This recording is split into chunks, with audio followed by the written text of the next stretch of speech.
All right. Hello, everybody. For my discussion board, week 7, the article I went with um, the airborne contaminant I went, I'm sorry, was actually asbestos.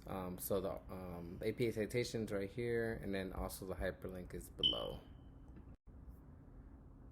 All right. So as I stated, the contaminant I focused on was asbestos, specifically in the construction field. Now, some quick background about asbestos is that it's naturally occurring. It's a great product when it comes down to fire retardant, and so just one of those really hard industrial applications. It was used in the United States in the early 1800s, and since then it blossomed over, especially during World War II. Um, Years and years and years later, after multiple personnel were had developed symptoms and started dying from it, in 1989 the EPA banned the substance. Any new items now. The issue with that is that they didn't necessarily tell organizations to relinquish all their asbestos containing products. So there was still stuff even after 1989 that was still being used up because they had the product and they had to use it.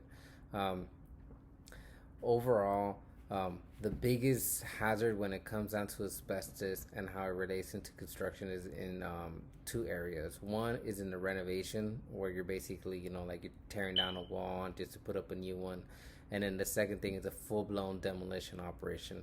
Now, the reason both of these are the target items is because they're disturbing the material that's in place. This material could have been there um, in, let's say, 1960s, 1950s in a house that size or that age, and then basically when you're destroying it, you're disturbing that material. Now, moving forward from that, any new facility that's basically being built now in this era, the probability of asbestos being around is definitely slim to none. Overall, it's classified as a human carcinogen, ultimately meaning that it's going to cause cancer. Um, a form of a health exposure from it is that once you continuously breathe in asbestos, you have the risk of getting asbestosis. Um, Now, from a safety and health perspective, the biggest focus is always going to be if you know these facilities or buildings or anything like that are really old. First and most important thing before any type of disturbance occurs, you got to do some type of testing. Got to determine if it's present or not. Moving forward from that is if it is present, you got to conduct the health assessment overall. Who's going to be exposed? Like, how severe is it? And then what is the scope of the operation? Is it a small renovation or full blown demolition? From there, you're going to develop an abatement plan because ultimately we want to capture and mitigate overall exposure.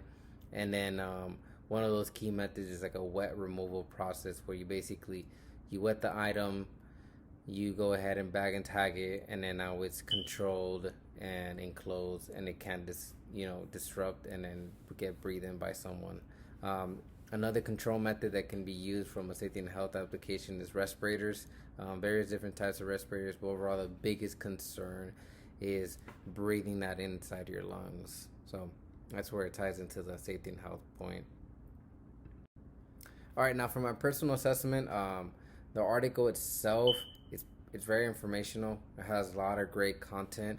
Um, what I really want to focus on is that it's just a stepping stone in the world of asbestos because there's tons of information out there from multiple different agencies from both the federal and state perspective. I mean, and then even from the federal side itself, you have the EPA on one side, and then you have OSHA on the other side.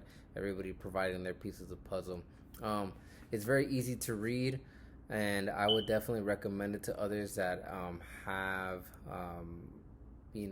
some type of need to get more information in regards to asbestos. But overall, great read. Thank you, everybody.